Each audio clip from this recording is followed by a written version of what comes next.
ሰላም ሰላም ውድ ቤተሰቦቼ እንዴት ናችሁ? ደህና ናችሁ ወይ? እግዚአብሔር ይመስገን እኔ ጋር ሁሉ ሰላም ሁሉ መልካም ነው።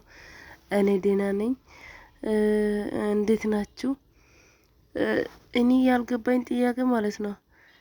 እንዴት ነው ሰው ሰብስክራይብ ተደራርጎ በራሱ ጊዜ ዩቲዩብ የሚያነሳው? ለምንድነው የዩቲዩብ ህግ የሚታውቁት? እስቲ ማለት ስልክ ቁጥርን በሾርት ቪዲዮ ላይ አስቀምጣለሁ እና እስቲ ንገሩኝ በእናታችሁ ወይም በኮሜንት ንገሩኝ። እኔ የዩቲዩብ ህግ ብዙ ባላውቅም በሰሞኑ ላይቭ ላይ አንድ ልጅቷ ላይቭ ላይ አግኝቼ እሷ ጋር ገብቼ እንደማመር ስንባባል እኔም ደግሞ ያው ወደ 19 ሰው ነው ምናምን ሰብስክራይብ አደረኩኝ። ከዛ መልሰውልኛል ቢያንስ አንድ 5 ሰው 6 ሰው ነው የመለሰልኝ ወዲያው። ከዛ እሷ ላይቭ ላይ ሆና እንዴ እኔ እኮ ብዙ ሰው ሰብስክራይብ አድርጌያለሁ ሰው ደግሞ አንድ ሰው ብቻ ነው የመለሰልኝ ብዬ በሳቱ አንድ ሰው ነው የመለሰልኝና ጠይቂያት እንደ የዩቲዩብ ህግ እኮ አንድ ሰው ወዲያው ከመለሰ ያነሰዋል እና ውሎ አድሮ ነው መመለስ ያለበት ተባልኩኝ። እሺ እንደዛ ከሆነ ጥሩ ነው ብዬ የመለሱልኝ 6 ሰዎችም አመስግኜ ታውቋቸው።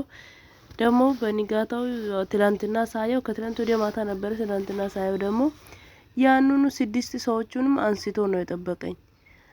እነዛ ሳያቸው እንግዲህ እነሱ ሰብስክራይብ አድርጎኛል። እኔ እንደማውቀው እነሱም አድርጎኛል። ግን እኔ ደግሞ አሁን ግብቼ ዛሬ ሳየው ትላንትና ማታ ሳየው ደግሞ 24 ሰዓት ባልሞላ ጊዜ ውስጥ አንስቷል ዩቲዩብ። እንደ የቀድሞ ሰብስክራይብ እንደነበረ ነው እንጂ አዲስ የገቡ ሰብስክራይቦች ባንዴ ተነስተዋል።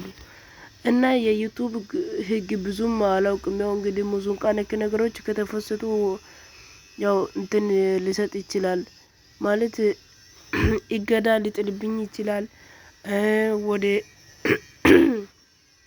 ወደ እንትን ሳቱን ማለት ዋርኒንግ ሊሰጥ ይችላል። ምንድነው የሚባለው ይሄ ሞኔታይዝ ነው ምንድነው የምትሉት? እሱ ሲጀምር አካባቢ ኮፒራይት ምናምን ሊሰጥ ይችላል ስለሚባል ያው ሾርት ብቻ ነው ሙዚቃ የሚለቀውና እና ብዙም ያው ያቺን ነገር ሙዚቃ ከተለቀቀ ያለውን ችግር ትንሽ ተረድቻለሁ። ግን ከዛ ባሻገር አሁን ዩቲዩቡ ባንዴ ያነሳው ነገር ብዙም አልገባኝም። ደግሞ አንዳንድ ቪዲዮዎች ፖስት አደርጋለሁና ውጪ ስወጣ ምናምን የቀረስኩትን ከፈሰትኩ ወዲያው እይታ ምናምን ስቶር ላይ ወዲያው እይታ ያገኛል። አሁን ቤት ውስጥ ምናምን የሆነ ቦታ ሆኜ ከቀረስኩኝ ቤት ውስጥ የሚባል ነገር ላይ ከቀረስኩኝ ያንን ቪዲዮ 3 ሰው 4 ሰው ነው የሚያየውና እኔ እንደው እይታ ያገኛል ብዬ አስቤ የፈሰትኩት ምንም እይታ የለውም። 10 ሰው እንኳን አያየውም። ግን እንደ ቀልድ የፈሰትኩት ቪዲዮ ቫይራል ይወጣልና እንዴት ነው የዩቲዩብ ህግ? እስቲ አስተምሩኝ።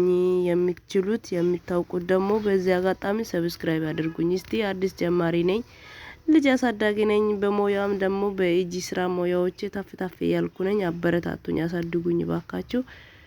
እኔም ወዲያው እመልስላችኋለሁ። መልሺ ብላችሁ በኮሜንት ጻፉልኝ። ሰብስክራይብ ካደረጋችሁ በኋላ መልሺ ብላችሁ ጻፉልኝ። እኔ እመልሳለሁ፣ ችግር የለብኝም።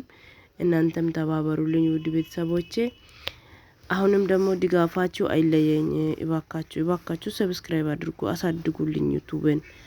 ደህና ዋሉ።